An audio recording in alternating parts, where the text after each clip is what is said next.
Yo, what's up? What's up? Welcome to episode 33, Peon Podcast. This episode is with Harry Flagger, who was a pastry chef with a very long and storied history in Michelin kitchens and high-end fine dining kitchens. Some of the best restaurants in the U.S. and all over the world. Yeah, he's got an incredible resume, to say the least.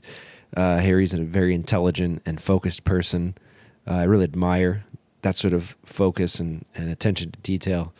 I wish I had even an ounce of that when I was younger. I had some sense of it. As you'll hear, like some of the restaurants that Harry talks about, I remember, and we sort of reminisce about that era of time. But it's crazy to think that he was working in those restaurants that I was idolizing and just like thinking about working in. And he was younger than me and just absolutely murdering the game. But he's got, like I said, he's got incredible history that I'll let him talk about. Shout out Chef Kevin Cannon, who was the chef at Barley Swine and also the chef when I was there. He made this interview happen. Last week, I had no idea who I was going to interview, and then Kevin came to the rescue, did my work for me, and said, "Hey, you should interview this guy." I messaged Harry, literally got back to me in 10 minutes, and we set something up for the next day. And what you're going to hear is what you're going to hear. I didn't edit a thing. We just went straight for it. Just really comfortable, smooth conversation. It's like me and Harry have known each other for ages. I have not gone to Ludi's yet. But I will. I think I will go very soon. So hopefully that'll happen very soon. My schedule the last few weeks has just been so all over the place. It was just because everybody was out of town. You don't need to know this information. It doesn't matter. Anyway, I did an extended exclusive intro to the early episode on the Patreon. That's something I'm going to keep up with. Just sort of going in deeper on the topics that Harry and I discuss. If that's something that interests you, you can subscribe at the mid and the high tier, which I think is like $5 and $10. I know it's not much of a exclusive incentive to subscribe, but it's all I can manage right now. Early episodes and exclusive intros, but yeah. If you have any other ideas, let me know. Also, if you have anybody that you'd like me to interview, that would be sick. I always try the people that people suggest to me. It's just whether or not they get back to me or respond. So if you have some suggestions, let me know. I don't have any interviews in the bank, so it's going to be touch and go for a little bit. Yeah, if you'd like to subscribe to the Patreon, it's patreon.com/Peon Magazine. If you'd like to donate, you can just go to the bottom of the description of this episode. There should be a little donate button that goes straight to my editor and just paying for subscription services to get this podcast out. So any contribution really helps. All right, I'll keep this intro real short and get to talking to Harry. Again, thank you so much for listening. I'll see you in 2 weeks with a mystery guest that I haven't interviewed yet. All right. See you in 2 weeks. Bye.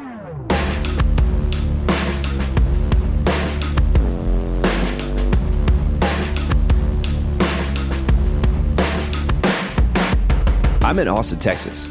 Oh, okay. That explains how you figured out who Kevin Cannon is. How do you know Kevin?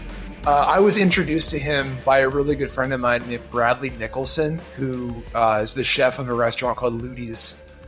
Yeah, him and Bradley are very good friends. Yeah. Yeah. That's funny. He's the one who suggested we talk.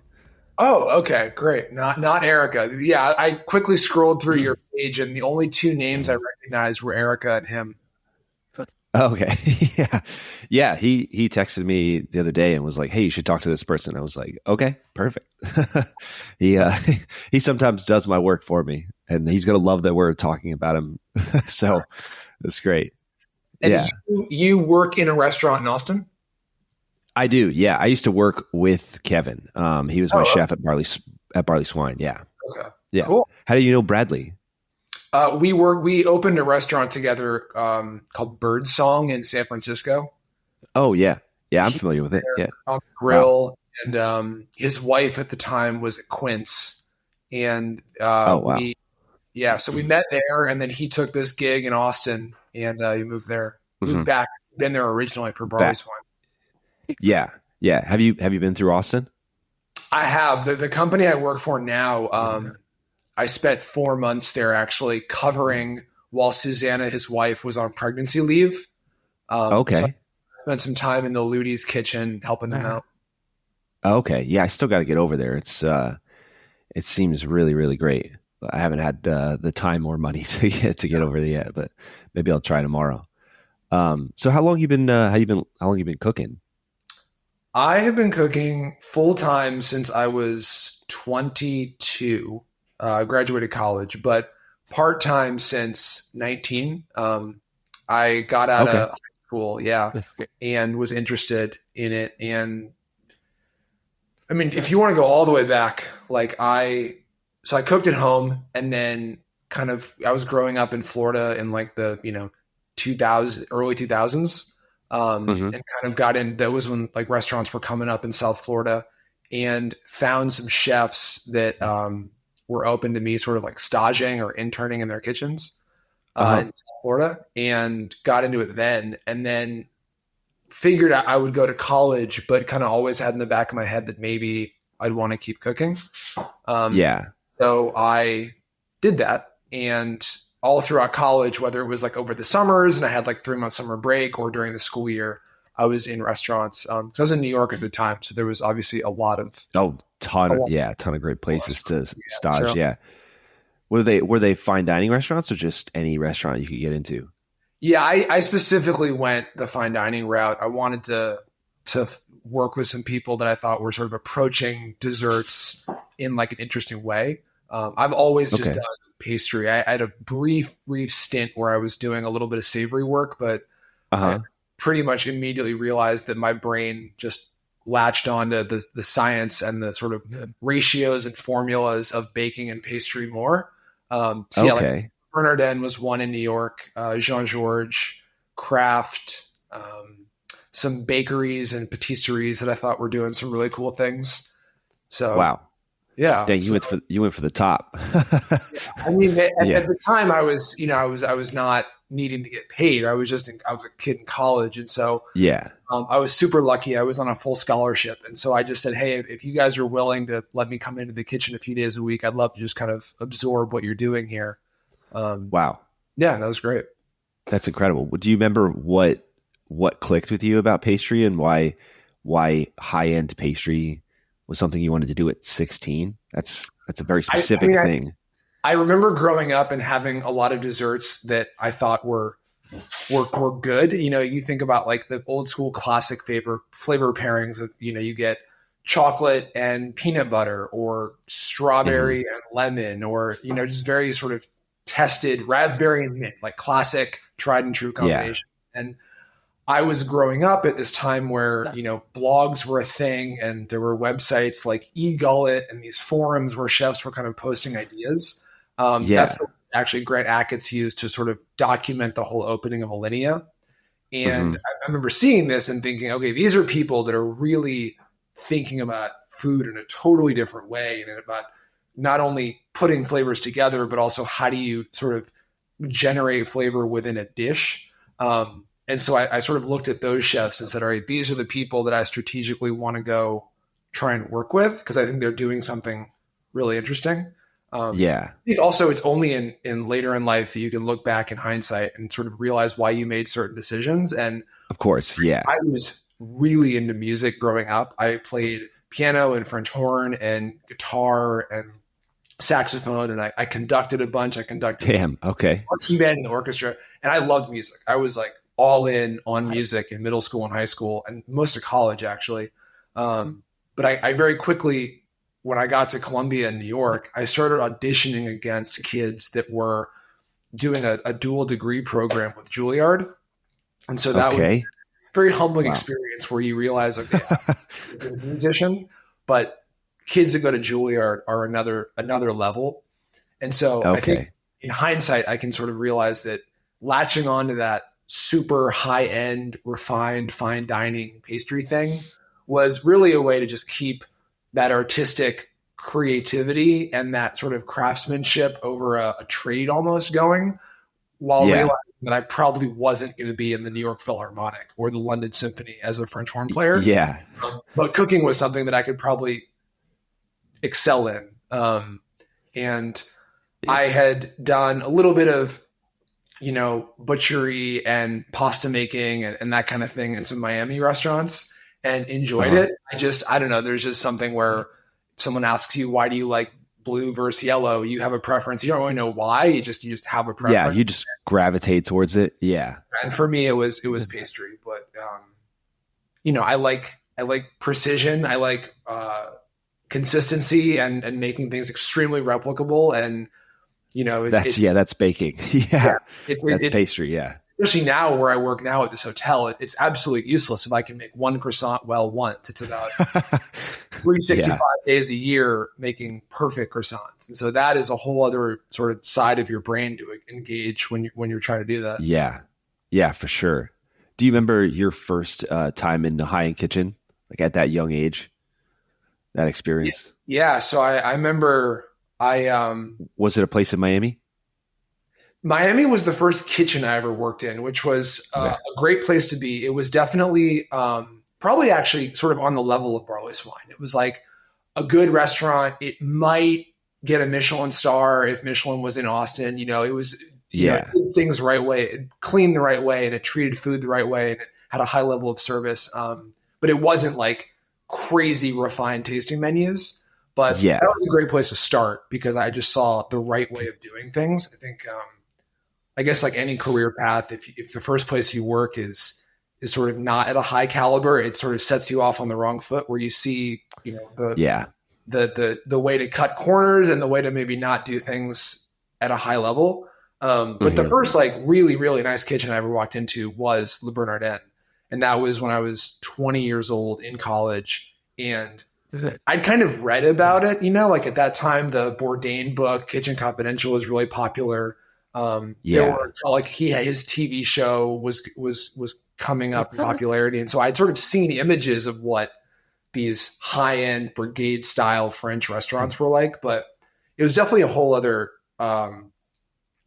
it's pretty shocking walking in and just the cleanliness of it, the quietness of it, the way that everyone was extremely professional in what they were doing. Was there any music playing? You said it was quiet. It's just no. Le Bernardin is silent. Wow. They actually they pride themselves on even a dinner service. If they're doing 200 covers for dinner, they really want no noise in the kitchen. Like they just want the expo calling out tickets, and they want the cooks calling back, and then that is it. Like there's no saute pan slamming down. There's no dropping a third pan on the floor. There's no tasting. There's no like kitchen doors closing and none of that stuff. I have a visceral memory that I still I'm haunted by of one of my first days at Bernardin, leaving the pastry kitchen, going across a hallway and opening a walk-in door. And someone had asked me to grab them something out of the walk-in while I was in there. And I just forgot. My brain just sort of blanked and I forgot what they wanted. And I remember poking my head out of the walk-in and kind of like half yelling across the hallway, hey, Jose, what did you want me to get for you? And Eric Repair, the executive chef of the restaurant, walked down the hallway and very nicely, very quietly sort of leaned over and whispered to me, like, we do not yell in my restaurant, and then walked away. Shit. That's one of those like shivers down the spine things where you're like, oh man, I just messed up. That's a good example of how, those kinds of restaurants, they don't berate cooks. They're not trying to demean anybody. They have a really, really high standard and they hold everyone to that standard. And then if you can't execute at that level, you just kind of get weeded out. And I think it's actually very self-selecting. Yeah. They're not firing a lot of people. They're not driving people out the door. They just say, this is how we operate. And if you can hang, great. And if you can't, there's a million other restaurants in New York City to work at. And so for sure. Build a team that way. Yeah. How long did you stage there? Just the one day or? No. I was there for a semester. So I was there for about Oh, four wow. or 5 months, only on weekends. Um, And you that only did was, pastry? yeah, I was pastry the whole Wow. time. So it was fun. I got to see like one seasonal flip of the menu. And then I just, I figured I only had so many semesters of college. So, the following semester I went to Jean Georges because I wanted to see another restaurant. And then I just sort of hopped around for those 3 years. Just staging while you were in school? Yeah. Yeah. I mean, Wow. as I said, I was super fortunate and I was on a scholarship. And so outside of like the $2,000 I had to pay for my dorm room, I really didn't have any expenses while I was in college and I wasn't accruing any debt. And so I was Wow. just able to do these stages and not have to make money. Yeah. Just very fortunate. Like, That's there's a lot of people that would not have been in that position. But I yeah, was a that's incredible. very good high school test taker and I just, got some good scores. Nice. Well, what was John George like in juxtaposition to Le Bernardin? That one was, that was a lot louder. That was a lot more, sort of chaotic and frenzied. That was the first time I'd actually been somewhere where, the fine dining model, I'm sure you've come to realize in life, is not one that's financially super viable. And so you see a lot of No, these not at restaurants all. like Quince has Cotonia, Meadowood has the Charter Oak, 11 Medicine Park for a time had Nomad. You have these LLCs where you have the fine dining thing that can sort of break even and just scrape by.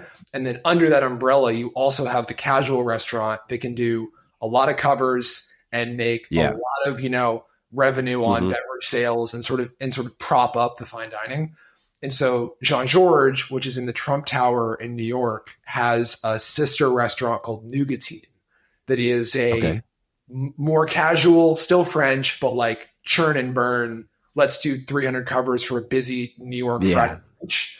But it's one kitchen. It's one gigantic kitchen in the back, and so you're sort of seeing at once the super refined high end prep for the Jean Georges tasting menu, What? while you're seeing the Nougatine prep. It's all sort of intermingled. The walk-ins are intermingled So together. wait, so it's one giant kitchen and they run the whole both Yeah, sides out of yeah. one kitchen? That's insane. Yeah, it just imagine just taking a French style hotline and splitting it right down the middle, and you've got an expo on one side for Jean Georges and an expo on one side for Nougatine, and they just sort of That run. must be chaos. Are you hearing calls from one side of the kitchen for other things? And like, Yeah. that must be insanity.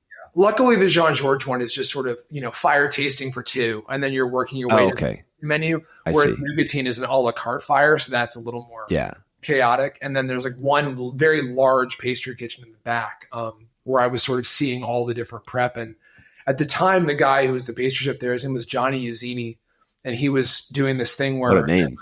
every plate had 4 quadrants, and then each of those quadrants was a different riff on some flavor. So in the summer, let's say it was strawberry, and so you had one square plate that had 4 different mini composed strawberry desserts on it. And so, and then at the time, there was 4 selections. So it could have been strawberry, rhubarb, chocolate, and I don't know, melon, just random, right?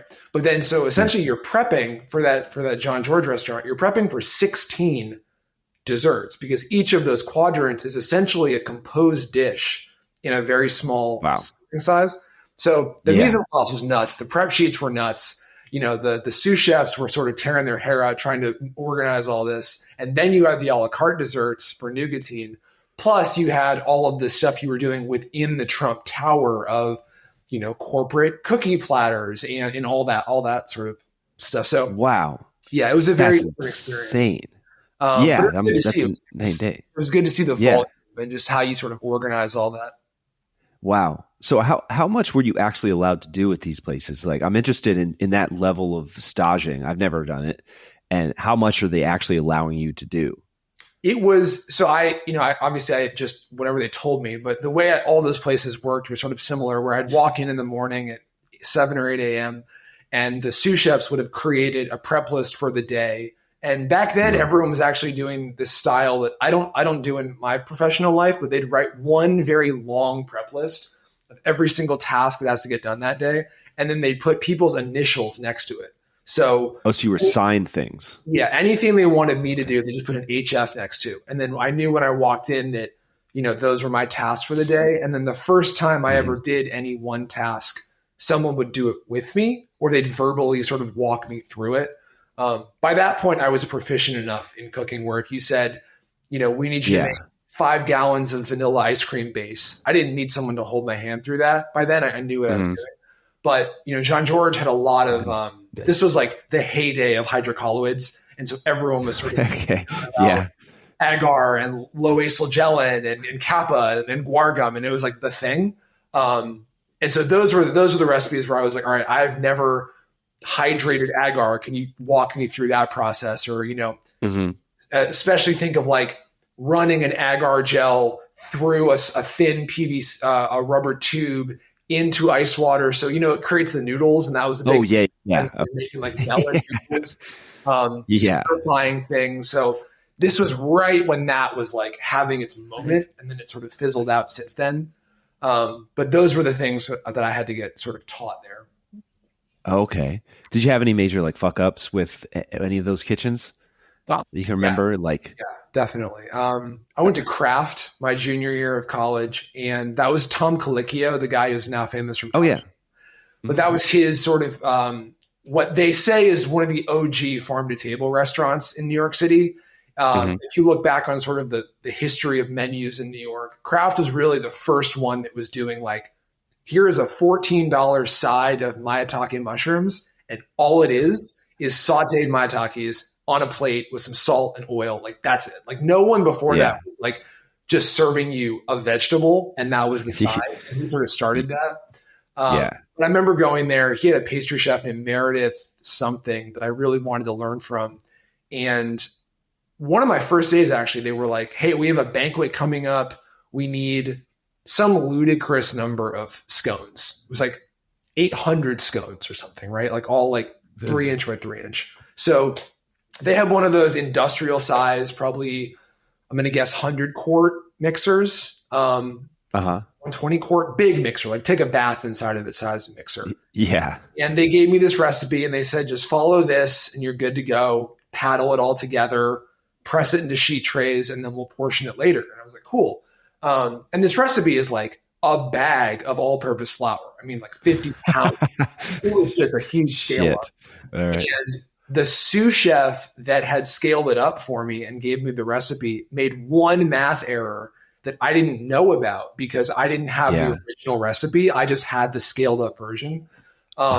In hindsight, should I have caught it? Probably, because it logically didn't make sense. But essentially, she was off by a factor of 100 on the amount of baking soda. And so it should have been like a pint deli of baking soda for this batch of scones. And I think I put in like a 6-quart Cambro of baking soda. Like it was shit. It was like, or an 8-quart. It was like orders of magnitude. It was a lot. Oh my God. So I dump in all this baking soda and I make the dough and we do it. We press it out. I portion all of them, perfectly freeze them. And then as one does, they're like, let's bake one off just to make sure this is good to go. Because there's now 800 scones in the freezer that I made. So we bake one off and it is like, if you've ever had the experience of like licking a battery, that sort of metallic, irony taste on your tongue, that's what it tasted like. And it was just, it was so alkaline from all of that baking soda that it was completely unusable. And we had to throw all of them away. And the sous chef actually never owned up to it, even though it was 100% her mistake. Oh, really? Yeah, they were like convinced I must have done something wrong. And I was like, I followed the rest. Oh, shit. Yeah, it was just, I mean, that's probably, I don't know. That was probably like $700 or $800 of product just down the drain. Whew. Because it's like a case of butter. I mean, it was a lot of stuff. So, that was luckily one of the only times I really like truly messed up in the kitchen like that. And that was a stage too. It wasn't like you were that paid was worker. Friday night, I was there hanging out. And, damn. Oh man. So when it came time to choose a restaurant, where did you end up landing, and how did you make that choice? So I graduated college and I knew I wanted to get out of the country for a little bit. I just wanted to travel, see the world. Australia has a really cool program still called a working holiday visa, where as long as you're under 30, you can apply for this visa. It's about $300, and it's for anybody in the U.S., the U.K., or Canada. And you basically get a Australian tax number for 1 year, which means that you can live anywhere in the country and you can also work anywhere in the country. So I'm sure you've heard of like J1s in the US, people that come here on those visas. Those are tied to a single employer. So if a J1 comes here and wants to go to Barley Swine, they are required to work at Barley Swine the entire time. They can't just hop around restaurants. Whereas visa in Australia, you can just do whatever you want. And it's the mentality behind it is, you go, you work in a bar for 2 months, make some money, and then go travel around and backpack. And then you run out of money and you go work in a barber shop for a month and make some more money and then travel. Yeah. That's sort of the mentality behind it. I just wanted to go to restaurants. So I got it. I went to Australia. I landed in Sydney, and they have a website called Gumtree, which is sort of like the Australian version of Craigslist, where you have to be on Australian IP to use it. But I looked on there and I was just looking for a job, something to do. And I found this restaurant that was opening in Sydney, and they were, need cooks, opening restaurant. And I remember just walking down there after I'd found a place to stay. And the chef was like, yeah, we need a pastry chef. Do you want to be our opening pastry chef? that easy? I'm 22. I've never had a full-time job in a restaurant, but sure. And so I stayed there for 6 months. It was called Alpha, and it was like a fine dining Greek restaurant. So I was making he just gave me recipes. He's like, these are my grandmother's Greek recipes. Just make these and plate them in a very aesthetic, attractive way. And that's our dessert menu. And so I did that for 6 months. There was like an adjoining cafe. So I was also making like spanakopita and baklava and galaktoboudiko and like very classic Greek desserts for that cafe. Mm-hmm. And then after 6 months, I went to Melbourne to work at a restaurant called Attica.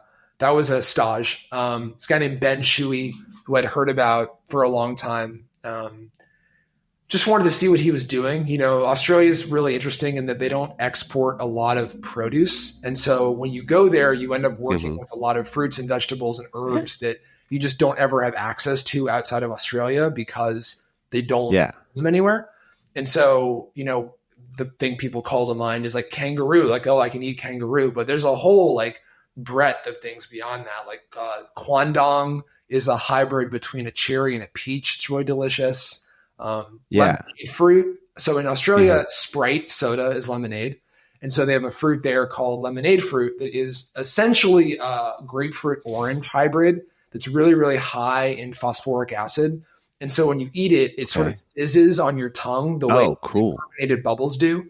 And so cool. Lemon myrtle, beach grass, all these like really interesting things that I just never heard of. And so I was there. I was really lucky. I had a friend from high school who was dating someone in Australia. That person's parents were going to India on a 4-month trip to like just travel around India. They let me stay in their home in Melbourne, which was conveniently like a 12-minute walk to Attica. So it was just this crazy fortunate series of events where I would stage at this nice restaurant, live for free in Melbourne. And that was cool. So I did that for a while. And then I backpacked around Tasmania with those two friends for the last month of my visa and then came back. At that point, I knew I wanted to go work for a woman named Dana Cree, who was in Chicago. She was working for the Paul Kahn Group. So the restaurants like Blackbird, Avec, The Publican, Big Star Tacos, that was sort of his little mini empire. I believe that Erica worked with her, right? That's how I met Erica. Was in Chicago. Dana had done a really cool combo of she went to Spago in LA and learned from Sherry Yard, who was like OG amazing American pastry chef. And then she went to the Fat Duck and Noma. And so Dana was this amazing source of the a la carte casual dessert mixed with the super esoteric out there fat duck Noma flavor profile of let's smoke this over hay and let's ferment this and Yeah. make a Yeah. koji and then make a cocoa nib koji, all that kind of world of thinking. And so Blackbird was sort of her opportunity to bridge that and do really interesting a la carte desserts for Blackbird that were kind of unlike anything anyone else in Chicago at the time was doing. Yeah. So I spent about 2-3 years with her in Chicago, kind of working my way through Blackbird of the morning production shift and lunch and then doing dinner service and sort of seeing all aspects of that restaurant. Wow. Yeah. And then what happened next? I went to Asia. So then I left Blackbird and I did a bunch of like 30-day tourist visas where I'd set up stages throughout Southeast Asia. So a month in Thailand at Gagan, and then a month in Indonesia at Room for Dessert, and then a month at Singapore at 2 a.m. Dessert Bar, which is Janice Wong's like dessert only restaurant.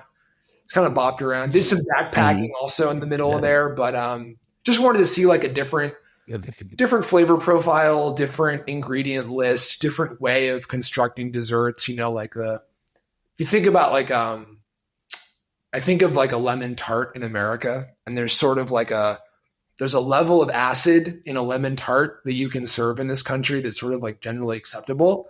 And in Asia, that is out the window. Like the level of acidity that you can serve people in Asian countries for dessert, anyone in this country would like, their eyes would start melting. It's just so sour. But yuzu and sudachi and calamansi and lime, I mean, they love high acid things there. And so that was really interesting to me to like be making these sorbets that would like literally like cross my eyes. They were so sour. But it was just exactly what that sort of clientele wanted in that part of the world.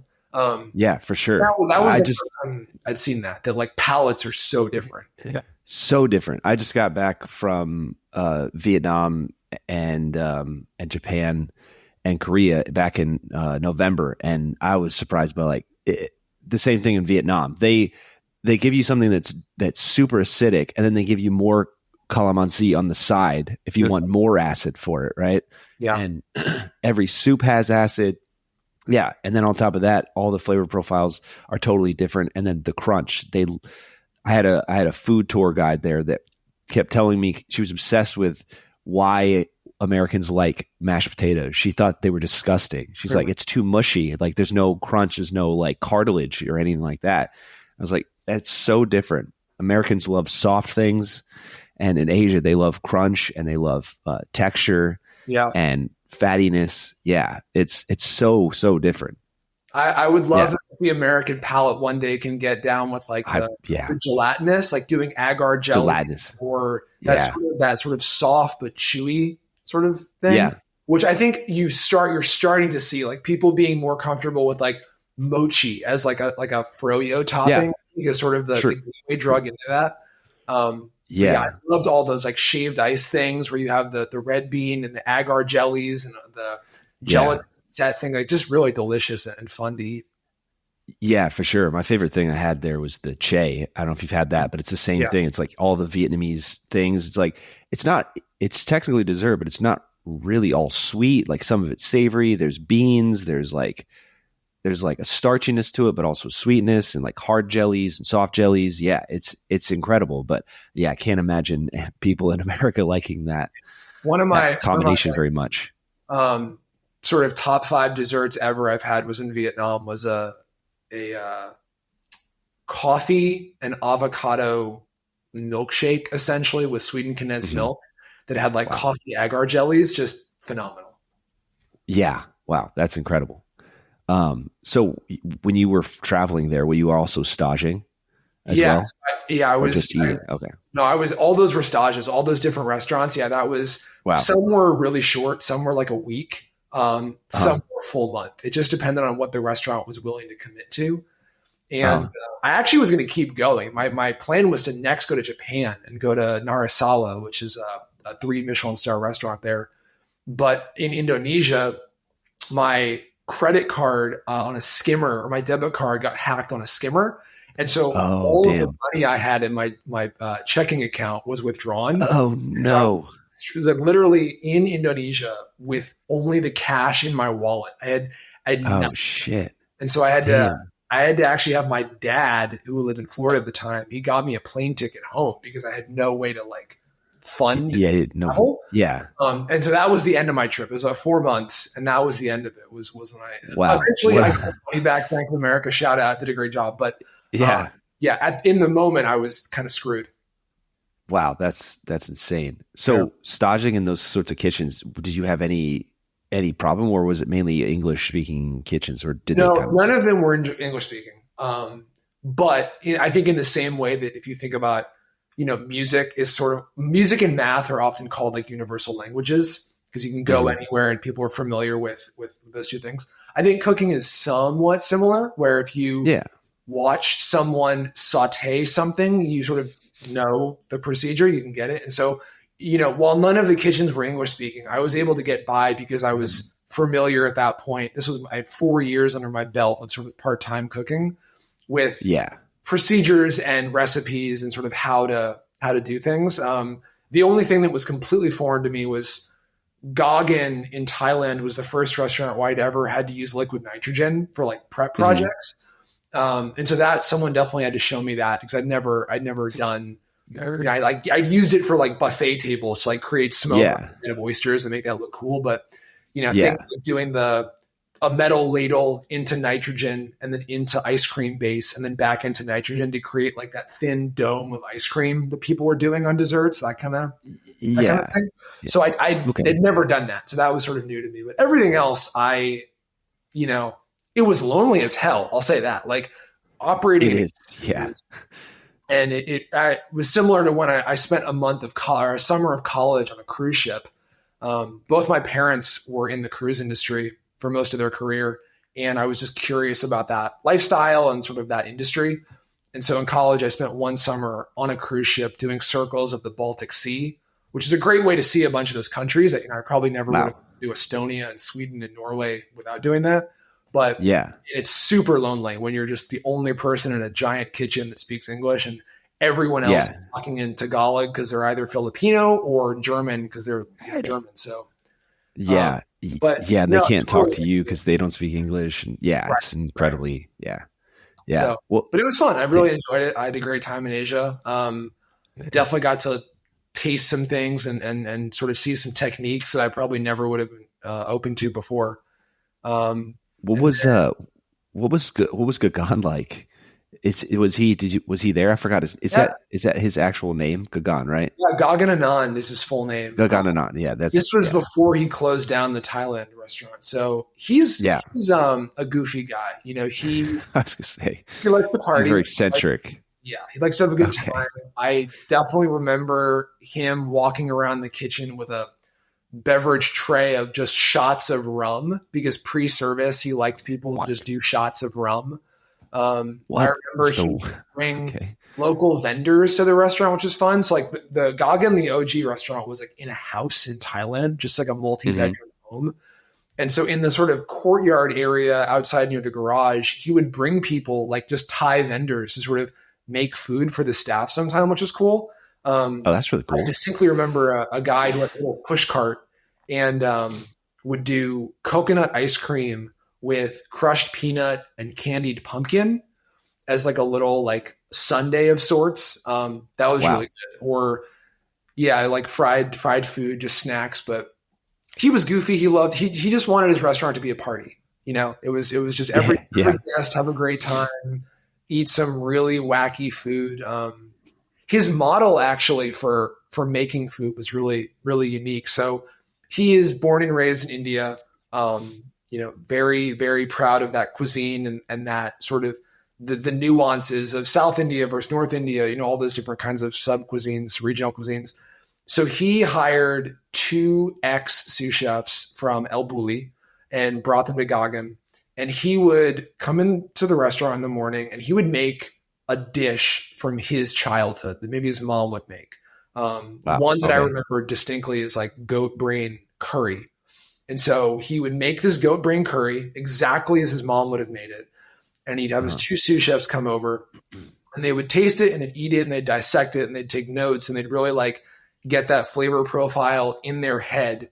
And then he would say, okay, now go off and do your El Bulli thing and make this a modern, contemporary sort of forward-thinking dish using all of your modernist cuisine techniques, right? And then they would come back with some crazy, like, I think that one became a onion water methyl cell meringue, like macaroon, where in the middle they would pipe a goat brain sort of mousse thing. And that was like a one-bite canapé, where when you ate it, it was exactly the flavor profile of having his mom's goat brain curry, just in a different vehicle.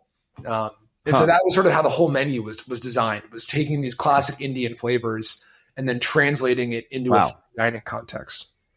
That's so unique. Did he ever have any hand in creating those sorts of dishes, or did he mainly stick to an overarching idea sort of thing? Yeah, I mean, I was there only for a month, so I really I didn't get a huge scope of how the restaurant as a whole operated, but he wasn't doing a ton of cooking when I was there. The one thing he really had his hand in was the Gagan menu was like 16 to 18 courses of these really like esoteric, like just kind of left field dishes. Yeah. And then the final course was you just picked a curry.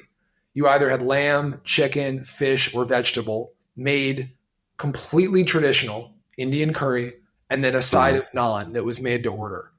And that was it. And so he was very involved in that, because every single day, seasoning those curries, tweaking them.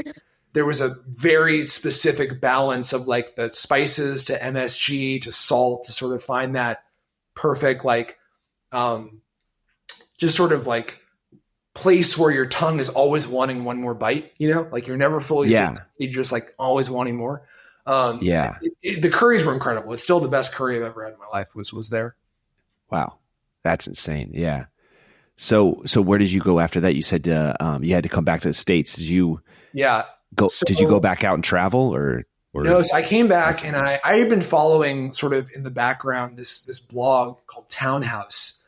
There was a guy named John Shields, and he was running a restaurant in Chilhowie, Virginia, out of a small home.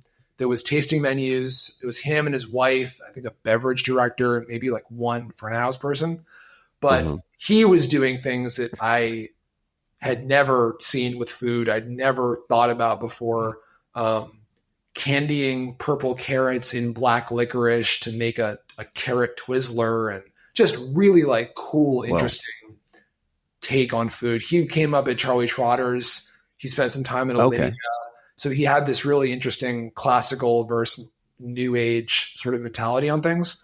And he was also this really amazing sort of innovator of developing flavor and sauce work and utilizing fermentation and koji and garums and dried foods and aged foods and just really making dishes that were way more complex than things at that point I'd been exposed to. I was seeing this and I was thinking this needs to translate into desserts, because a lot of desserts that you eat in this country are, it's chocolate and peanut butter and whiskey. It's a chocolate cake with a peanut butter ganache and whiskey caramel sauce, right? And so you have 3 flavors that you're getting on your palate, and each of them is being delivered by one component of a dish, right? And what John was doing is he was adding just an incredible amount of nuance and layering into all of his food by making sauces that took a full 12 hours to develop all that, complexity. And I really wanted to try and apply that to desserts. And I knew that he was doing that somewhat with his desserts. And so it was just completely by good fortune that I was getting back from Asia, and I saw an eater.com article, an Eater Chicago, that was, Chef John Shields to open his new restaurant in Chicago. And so I cold emailed him, had a great chat on the phone, and then met him in person at Smith at the time, which was a construction site. I mean, the first time I was there with him, it was just bare concrete. Like there was just nothing. But the bones of it were incredible. It was going to be Smith upstairs, the Loyalist downstairs, which is again, that sort of fine dining, casual, make the business model work thing. Yeah. Yeah, for And he sure. was like, yeah, you can be our opening pastry guy. And it was amazing. I was sort of an opening co-pastry sous chef with a young woman named Hannah Hintlian, who was coming from Faviken in Oh, Sweden. wow. Before that, Yeah. she was Quince. And so she had this incredible classic French fine dining background that I think Mhm. really balanced well with the more off the wall places I had been. And so we approached everything with this sort of left brain, right brain combination. Um, Yeah. I did have a long time though to kill before Smith opened because it was a construction site. So I did spend about 6 months at a place called Acadia, where a friend of mine was the pastry Mhm. chef. That was another Chicago tasting menu restaurant. They're sort of most known for the fact that they threw these absolutely ridiculous New Year's Eve parties that were sort of this like bacchanal of liquor and sex and cocaine and pole dancers and costumes. And it was just crazy. But spent 6 months there, did see one of those Okay. New Year's Eve parties. And then Smith opened. And I think still one of my favorite restaurant experiences I've ever had with Smith. I mean, just John is an amazing guy. He's a great teacher. He has a great outlook on food. Basically the entire opening team of Smith was the opening team of Grace, which is Curtis Duffy's fine dining restaurant. They all sort of Okay. left Grace and went to Smith. And so, I mean, it's like opening a restaurant with a Super Bowl caliber team. I mean, just the best of the best cooks Yeah. in Chicago gathered to do this, and I was, very grateful to be in that mix of people. Was that your first time opening a restaurant like from scratch? No, I'd actually opened a restaurant when I was 19 in the Cayman Islands, where the guy who I worked for in Miami invited me to the Cayman Islands to help him open his second restaurant. Uh-huh. But I was I was not at all involved actually in like menu development or sort of organization. I was just like cooking. I was, designing how the pastry kitchen was going to be set up. I was creating a menu with John and Hannah. Like it was very, very hands-on. It was great. So you got to figure out where the equipment was going to go and how that flow of service would work. Exactly. Yeah. Yeah. Because if you can imagine, you've never eaten Smith, right? No. Okay. So it's basically the way they designed the restaurant is this completely open kitchen, and it looks like a really, really high-end home kitchen. So it's like beautiful wood cabinetry, black marble countertop. It's a home style double door fridge freezer in the pastry area. Like it looks like you're just at your rich friend's house and they're making you dinner. Okay.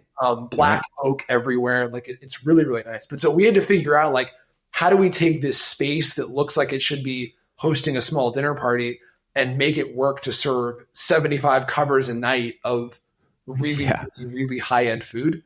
So that was fun. While we were also doing production for the Loyalist downstairs, which was sort of opened as a Southern restaurant and then has since morphed into like a French bistro kind of vibe. We did all the hard desserts and the bread for that restaurant too. So yeah, that place is kind of blowing up because the burger is like the famous thing, right? And then also one of the people I work with were co-chefs at this restaurant. And he's good friends with the chef of the Loyalists, and he was talking about how he's doing all these cool foie gras desserts with he has to like go out and find the plates that look like ducks and stuff like that. I don't know. It seems like they're having a lot of fun and there's a certain levity to it there, which I like. Yeah. We also opened with a really good relationship with this farm that was actually called The Farm, ironically, but it was older couple and their son, and they ran this 20-acre farm that was about an hour drive from Smith. And so they would just bring, once or twice a week, just this abundance of really amazing produce and herbs that we just weren't able to get from purveyors. And so, things like sweet woodruff and I remember black raspberries and just these really amazing Midwest pawpaw, like products that you just couldn't get by going even to the best of the Chicago farmers markets.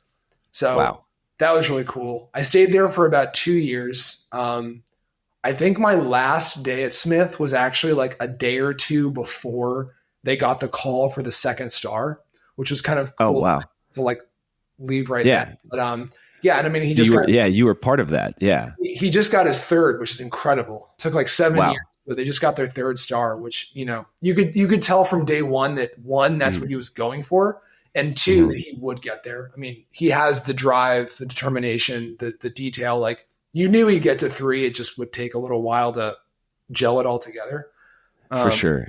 Yeah. Yeah. So were you gunning for that? You said he was, but was the restaurant built for that, with that goal in mind? And were the 2 years you were there, it was, you had a Michelin star was the goal, or did those sort of happen? Definitely get a star. And I think where the difficulty lies in that 1 to 2 to 3 is just ramping up the number of people that we were serving. And so, you know, there's a very large difference between doing 3 Michelin star food at a little counter for 20 people, like a la catbird seat. That's like one model. Yeah. Doing 3 Michelin star food for a dining room that's going to do 70 to 80 covers is very, very different. I mean, very different. Think about making 20. Somni is a great example, right? Like, Somni had those crazy plates of food that were just incredibly artistic and visually interesting. But if you're only making 20 of those a night, you know, you just got one cook in the back where all they're doing is bent over the exactly, yeah, plating. But when you're doing 70 to 80 of those a night, it's just a very, so I think that was the sort of the what took those 7 years. Part of it was figuring out how to do food at the level he was doing and scaling it up to the number of guests he was serving.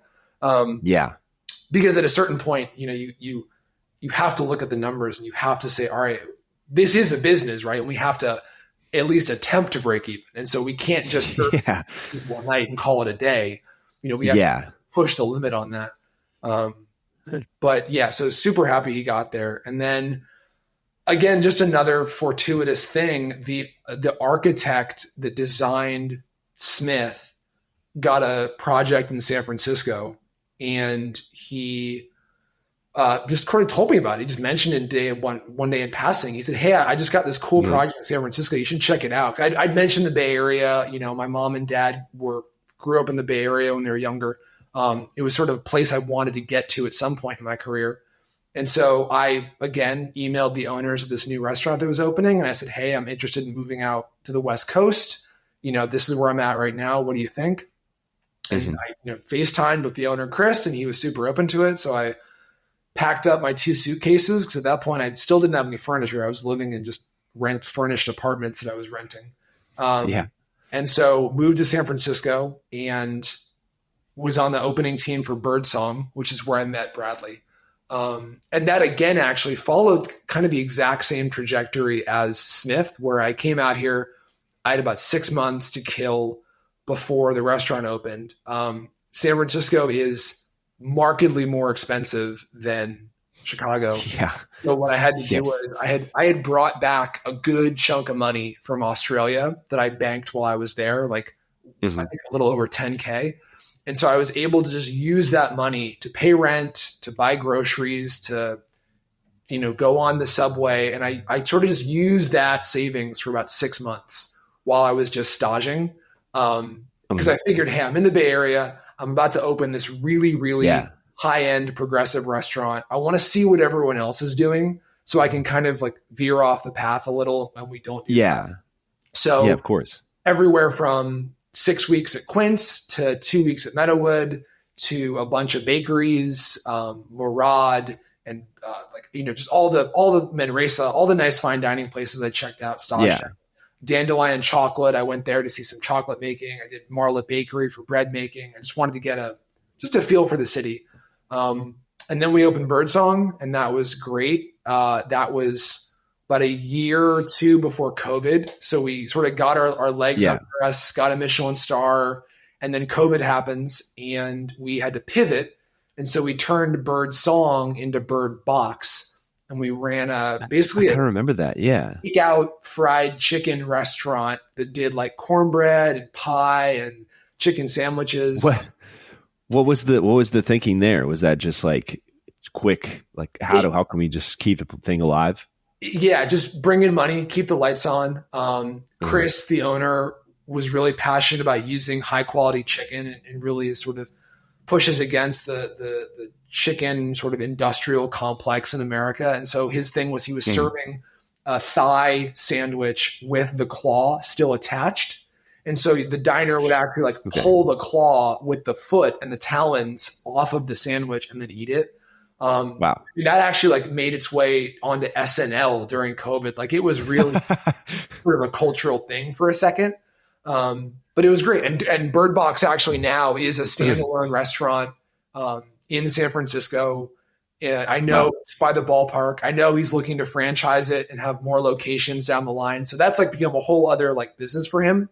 That's incredible. And now that sort of the world has resumed post-COVID, you know, Birdsong is now back open. They're 2 stars. I think again, like Smith gunning for 3, but that's, you know, we'll see what happens there. But yeah, so that was, and then wait. So let me ask you. So what do you feel is involved in making like a Michelin quality like dessert, I guess, or like something that you felt deserved those stars? I'm curious about that. Or did that not even enter your mind? No, it definitely did. I was definitely thinking about that. We were trying to do things, and I was specifically trying to do things with the menu that a diner couldn't have elsewhere because the ingredients or the mise en place that we were using in those desserts wasn't attainable via a produce company or a dry goods company or another. Yeah. Right. So one of my favorite dishes we did there was Chris had this amazing recipe for essentially a yogurt marshmallow sorbet that you mixed yogurt and you mixed marshmallow. You blended the 2 things together. You put it in a Paco, you froze it, and then you spun it to order for the guest. And so it was this very cold, very fluffy, very ice creamy, but sour dessert, right? So we did something where I would go out with someone else from the restaurant and we would drive up to like both the Bodega Bay or Stinson Beach area, like north of the Golden Gate Bridge. And we would literally climb trees and we would harvest pine and Douglas fir tips, like really green tips and needles. Yeah. And we'd also cut down the pollen, the little yellow pollen buds that you always see on pine trees in the like early spring, like January to March. And so we'd take all that back to the restaurant. We would mortar and pestle the pine needles and then infuse that into dairy to make yogurt. So we'd pine yogurt. And then we would ferment raw honey with the pine pollen. And then we would also dehydrate and grind fresh pollen that was like still really like, you know, when you like hit it and it kind of like poofs in your food. Yeah. So we took that, we dried it, we made a powder. And so the dish was the a la minute Paco'd pine yogurt sorbet situation with the fermented pine pollen honey and the dusting of the pine powder. And it was sweet and sour and a little medicinal and had that like kind of richness from the honey. And it was just incredible, a really incredible dish, but something that you couldn't have at any other restaurant in the Bay Area because who was climbing trees to pick the pollen? Yeah. So that was sort of behind it. And I think a lot of the desserts and a lot of the savory food had that same mentality of Chris asking, what can we do here in these 4 walls that other people can't do? And so there was a lot of koji. There was, he turned a wine room into a dry aging meat locker. And so it was whole lambs. It was hanging quail and squab. It was making his own prosciutto and sort of, and ham and things like that.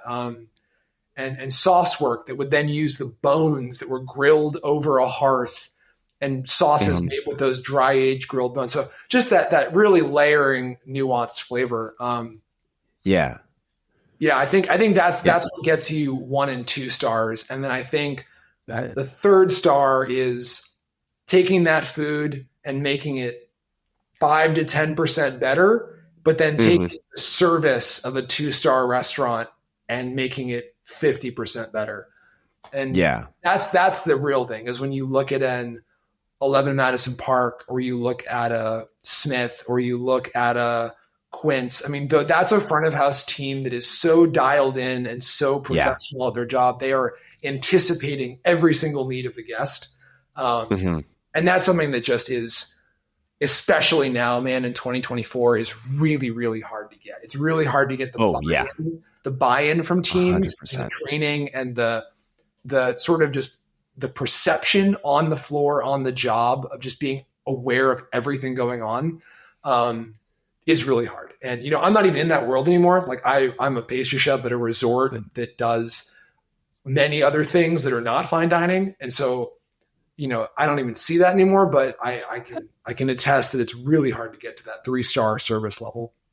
Yeah. Yeah. I mean, it must be. I mean, even 1 star is incredible. Yeah. When is there any sort of like freak out or any sort of awareness of Michelin judges or people coming in, or are you trying to put that out of your mind? Or is this somebody come in and, like, you know, like the stories are that, like, of somebody drops a fork, right? Oh, is that a Michelin person? Because did you pick it up in enough time? Like, were you guys aware of that sort of stuff, or freaking out about it, or did you just let it be and just kind of do the best thing you could do?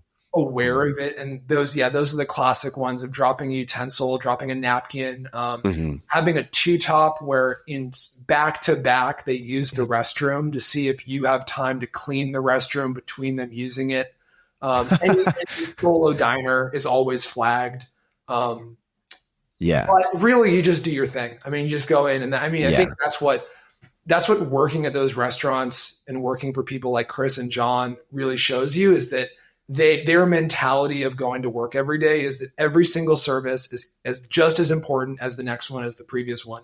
Every single diner is just as important. Like, that's what gets them those stars, is that every single plate that leaves the kitchen is at that Michelin quality. There is no, oh yeah, just send this one out and hey, on the next one, we'll do it better. If that's not what it should be, it goes in the trash and we refire it. And if the guest is going to wait 20 minutes, you know, you very calmly get them an extra pour of wine, or you send out some comp bread, or you do something to sort of mitigate that. But that's what those restaurants, and that's why you get those stars, is you commit to the fact that you are never going to send a plate of food out that isn't at the level you want it to be. And that is a very, very hard thing to hold yourself accountable to, because in the moment when you're in a super busy service, you just want to get that ticket out and you want to get on for sure. And so, you know, having the integrity to say, nope, it's not right, we're going to refire it, and that might back us up and that might suck and the cooks might really hate this, but you just got to do it. Because if you don't do it, then it creates the spiral of, we can get away with it and we can cut this corner, and chef won't be okay with it. And it's just, if you set that bar and you never back away from that bar, then the restaurants that do that, you know, great things end up coming to them. So for sure. Yeah. And it always ends with the chef, right? If the chef is willing to just let that one thing slip, then all the cooks go, okay, he'll let one thing slip. So maybe he'll let the next thing slip, or, you know, whatever. So yeah, it always ends with that person. So did you end up making it through the pandemic with Birdsong, or did you leave before? I made it all the way through to when California said, okay, you can fully reopen, you're good to go, you know, all the way. So are you doing to-go desserts then in the bird boxes? We were doing cool. mostly just pies. I would do apple pies or cheesecake pie, strawberry pie. Made like, I think 10,000 cornbread during COVID. Like, it was just a lot of making the same thing. We did like holiday things, you know, we do like a Thanksgiving kit. We did that. So that was, you know, the classic. But yeah, made it all the way to when California said reopen, no masks, good to go. At that point, Bradley had left. He'd gone to Texas to open this hotel called the Commodore Perry with the company I work for now called Auberge. And he just hit me up one day and he said, hey, this company is about to open 2 new hotels in California, one in Napa, one in Los Olivos, which is kind of down by Santa Barbara. And would you be interested in talking to the vice president of food and beverage? And so I had the conversation. she was really into the idea of hiring restaurant chefs to open their new properties because it sort of injected a lens and a viewpoint into the kitchen that a quote unquote classic hotel chef wouldn't bring.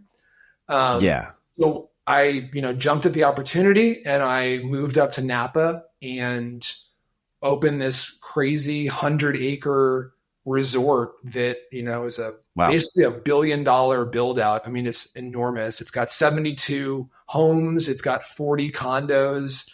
It's got 2 restaurants, a coffee shop, bakery. We do about 50 weddings a year. We do, inner dining and corporate banquets and wedding cakes and amenities and the whole gambit. So I basically just shot from being a pastry team of 1 or 2 my entire career to now I'm as of May 1st, I will have 9 cooks working for me. A sous chef and a supervisor and then 7 below them. And we do everything within the world of pastry, bread, viennoiserie, chocolates, cakes, like plated desserts, everything. So it's cool. It really is sort of the culmination, I think, of the last 10 years of picking up little things around the country and around the world and techniques and flavors and all this. And everything we've talked about, all of the fine dining stuff, I definitely apply to this job in ways that make sense and in ways that can scale.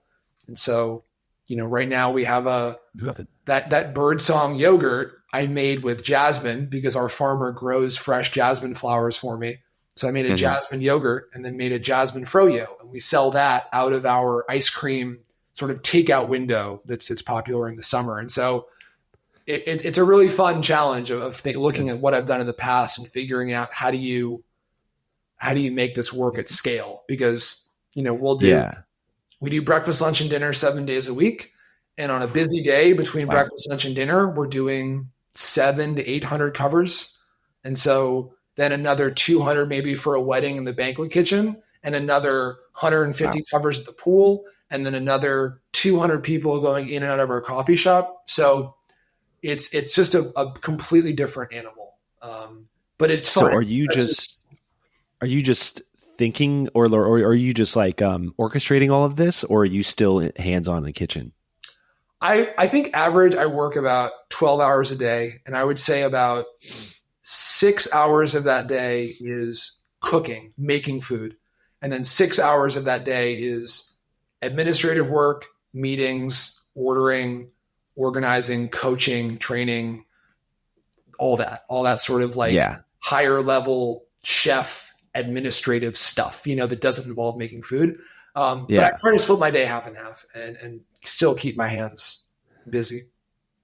How are you liking that transition so far? It's wonderful. I am 33 right now, and so that's by no means old, but I definitely don't feel the same after working 15 hours in a kitchen as I do when I was 22. It just your body starts to react differently, and so the fact that I can split my day half and half where I'm not grinding away in the kitchen the whole time is great. I might sit down for an hour for a food and beverage meeting, and that's great. I never sat down before during work. I never ate a meal. I never ate staff meal sitting down. There's just little things that are nice perks at the hotel.